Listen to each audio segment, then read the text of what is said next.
In the dawn of time, on the shores of what we now call the Dead Sea, two cities defied the heavens and redefined the boundaries of human ambition. Sodom and Gomorrah were not just cities, they were empires of luxury, corruption, and depravity, places where wealth flowed like an endless river, and power was measured by the ability to erase any trace of morality. Sodom, in particular, had become a symbol of prosperity. Its markets were a spectacle of colors, sounds, and scents. Imagine walking through those streets. Tents of purple and gold fabric stretched as far as the eye could see. Merchants shouted offers of rare spices, cinnamon from India, saffron from Persia, incense from Arabia. Chained slaves were displayed as merchandise, their bodies marked with prices negotiated in gold. Women dressed in translucent silks danced to the rhythm of drums and flutes, while nobles, drunk on wine, tossed coins at their feet. But behind this blinding glitter lay a profound darkness. Sodom's elite lived in marble palaces, where banquets lasted weeks. In a single night, hundreds of roasted lambs were served, drenched in wine so expensive it was worth its weight in silver. Guests reclined on velvet cushions, fed by slaves who barely had the right to a name. One such nobleman, a man named Elishama, owned a garden with fruit trees brought from the farthest mountains. They say he ordered the fruits to be picked only by virgins dressed in gold to please the gods. The gods, however, were merely an excuse. At the heart of the city stood the great temple of Moloch, a monstrosity of black stone. Its priests, draped in silver-embroidered robes, performed rituals that blended faith and terror. In public ceremonies, children were sacrificed on fiery altars. The crowd cheered, intoxicated by the belief that innocent blood would guarantee bountiful harvests. A young slave girl, captured from a nearby village, was burned alive in Moloch's name. Her screams, legends say, echoed for 3 days and 3 nights. Meanwhile, most of the population lived in squalor. In narrow, filthy alleys, entire families crammed into rotting wooden shacks. Diseases like leprosy and plague were common, but hospitals, controlled by the same temple priests, charged fortunes for potions made of dirty water and deadly herbs. A widow named Tamar lost 2 sons to a mysterious fever. When she begged for help at the temple, they demanded her only bronze bracelet in exchange for an empty prayer. Justice in Sodom was a farce. Courts were controlled by the wealthy, and laws existed only to punish the poor. If a merchant robbed a customer, a bribe to the judge with a bag of coins sufficed. But if a beggar was accused of stealing a loaf of bread, his hands were severed. In the public square, street violence was as common as the desert's hot wind. Drunken men fought over women as if they were objects, and children were kidnapped to serve in secret rituals. It was in this setting that 2 travelers arrived in the city. Dressed in simple clothes, they carried an aura of authority that unsettled even the most corrupt guards. They were divine messengers, disguised as pilgrims, and they brought a warning that Sodom ignored until the final moment. Lot, one of the few righteous men in the city, offered them shelter. His home was modest, but he still believed in values like hospitality and compassion. That night, however, an angry mob surrounded his door. They shouted for blood, demanding the foreigners be handed over to their perverse desires. Lot tried to negotiate, even offering his own daughters in exchange for the visitors' safety. But the mob wanted no bargains. They wanted violence. It was then that the strangers revealed their true nature. A supernatural light burst from the windows, blinding the attackers and leaving them paralyzed.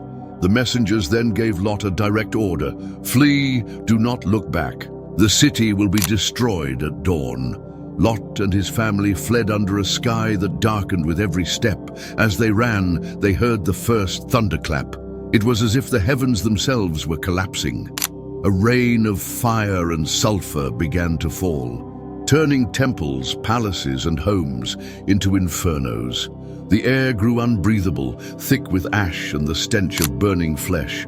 Those who tried to dig trenches were consumed by flames. Those who hid in cellars suffocated. Amid the chaos, Lot's wife glanced back. Her feet rooted to the ground, her skin turned to salt, and her body became a pale statue, an eternal monument to those who cling to a corrupt past rather than face an uncertain future. When the sun rose the next day, Sodom and Gomorrah were no more.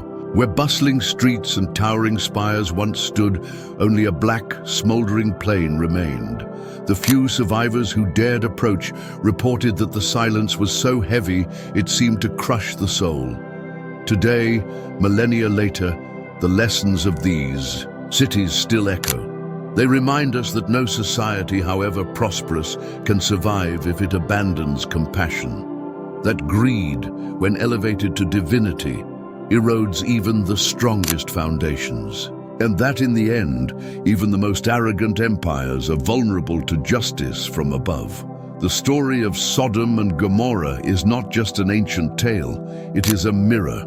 In it, we see reflections of our own temptations, the desire for limitless power, the illusion that pleasure can fill the void of the soul. And we ask ourselves, how many invisible cities do we still build, believing the fire will never come? To truly understand Sodom's downfall, one must first grasp the scale of its ambition. The city was not merely wealthy, it was a nexus of trade, a crossroads where caravans from Egypt, Mesopotamia, and the Levant converged. Its docks groaned under the weight of ships carrying cedar from Lebanon, ivory from Africa, and lapis lazuli from distant mountains. The markets were a cacophony of haggling voices, Phoenician merchants bartering glassware, Hittite blacksmiths selling iron tools, and Babylonian astronomers offering star charts inked on papyrus. But this prosperity was built on a foundation of exploitation. The slaves who unloaded cargo under the scorching sun were not paid in coin, but in gruel. Many were prisoners of war, captured in raids on neighboring villages. Others were debtors, sold into servitude by merciless lenders. A man named Jared, once a farmer from the hills of Moab, had lost his land to drought. Desperate to feed his children, he borrowed a sack of grain from a Sodomite trader.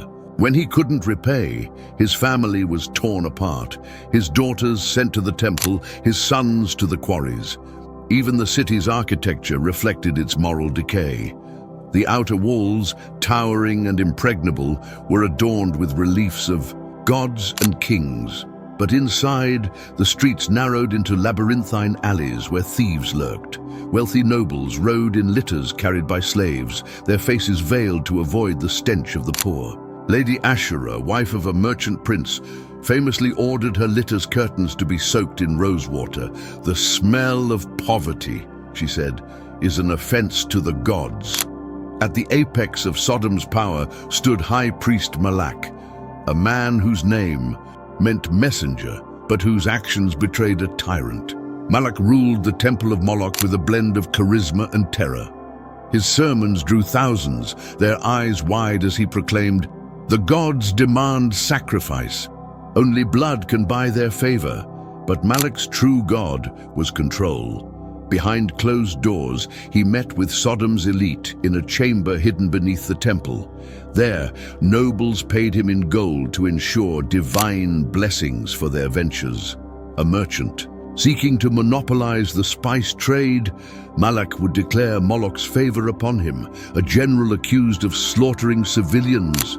A sacrificial lamb would cleanse his sins for a price. The priest's most twisted act, however, was the harvest of innocence. Every spring, as crops were sown, Malak ordered the sacrifice of 12 children, one for each month of the year. Parents were told their offspring would become angels of Moloch, but in truth, their bodies were burned in pits, their ashes scattered over fields. A grieving mother named Ruth once dared to protest. Malak's guards dragged her to the temple steps, where he slit her throat himself. "Doubt," he declared, "is the greatest sin." Not all of Sodom's citizens bowed to tyranny. In the shadows, a resistance simmered. Ephraim, a former soldier, had seen enough of the city's cruelty. After his brother died in the quarries, he began organizing secret meetings in a cave outside the walls. Farmers, artisans, and escaped slaves gathered there, whispering of revolution. Their plan was bold: infiltrate the temple during the Festival of Flames and assassinate Malak. But Sodom's spies were everywhere. A slave boy, tortured by the guards, revealed Ephraim's name. The rebels were rounded up at dawn, their hands bound with ropes of thorns. Malak presided over their execution, laughing as Ephraim's tongue was cut out. "Let silence be your legacy," he mocked. The rebellion's failure crushed the spirit of the oppressed. Yet in their final moments, the rebels sang a hymn, a melody so haunting that even the executioners paused. To this day, shepherds near the Dead Sea claim to hear their voices on the wind.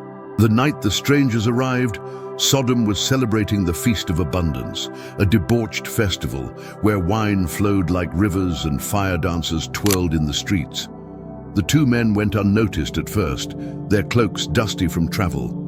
But there was something unsettling about their presence, a stillness in their eyes, as if they saw through the city's illusions. Lot, a grain merchant known for his integrity, spotted them near the western gate. While others averted their gaze, he approached. "The night is dangerous here," he warned. "Come to my home." His wife, Ada, protested. Hospitality was rare in Sodom, and strangers often brought trouble. But Lot insisted. What followed would become legend. As the men ate bread dipped in honey, a mob gathered outside. They demanded Lot hand over his guests, their voices slurred with wine and malice. Lot pleaded, even offering his daughters to the crowd, a desperate act that revealed how deeply Sodom's rot had infected him. The strangers stood. One placed a hand on Lot's shoulder. "Your loyalty will be remembered," he said. Then, with a gesture, the door exploded outward, bathing the mob in a light so pure it burned their corneas. Screams filled the air as the attackers stumbled blindly into the night. As Lot's family fled, the angels gave their final command: "Do not stop. Do not look back. The judgment is irrevocable." But Sodom slept on, oblivious. In the palace, nobles gorged on peacocks stuffed with figs. In the temple, Malak sacrificed a child born that very night. And in the slums, a beggar named Hosea. Once, a scholar scribbled warnings on scraps of parchment. "Repent," he cried, hurling them into the wind. The papers fluttered into bonfires, unread. Then at midnight, the earth shuddered. Dogs howled, birds fell silent. The sky split open, and fire rained down.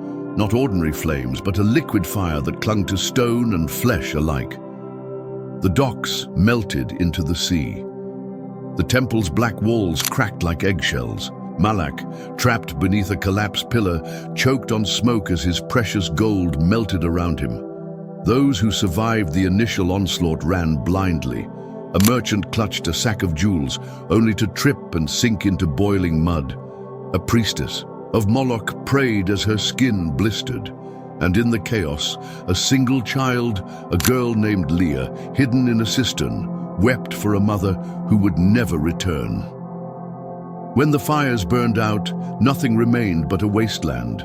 The once fertile soil turned to salt, and the rivers dried up. Carrion birds circled overhead, but even they refused to touch the charred corpses. Lot's daughters, traumatized and believing themselves the last humans on earth, committed an act of desperation. They intoxicated their father to continue his lineage. From this grim union came the Moabites and Ammonites, nations forever marked by their origin in shame. Yet Sodom's legacy endured. Neighboring kingdoms, once envious of its wealth, trembled at its fate. King Melchizedek of Salem ordered a day of fasting, declaring, "Pride precedes ruin, humility alone exalts." Even pharaohs of Egypt referenced Sodom in scrolls, warning heirs of the perils of excess. Centuries later, Jesus of Nazareth would reference Sodom as a warning. If the miracles done among you had been performed in Sodom, he said, it would have repented. But the deeper truth is this: Sodom's sin was not merely lust or greed. It was indifference, the refusal to see suffering, the choice to prioritize pleasure over empathy.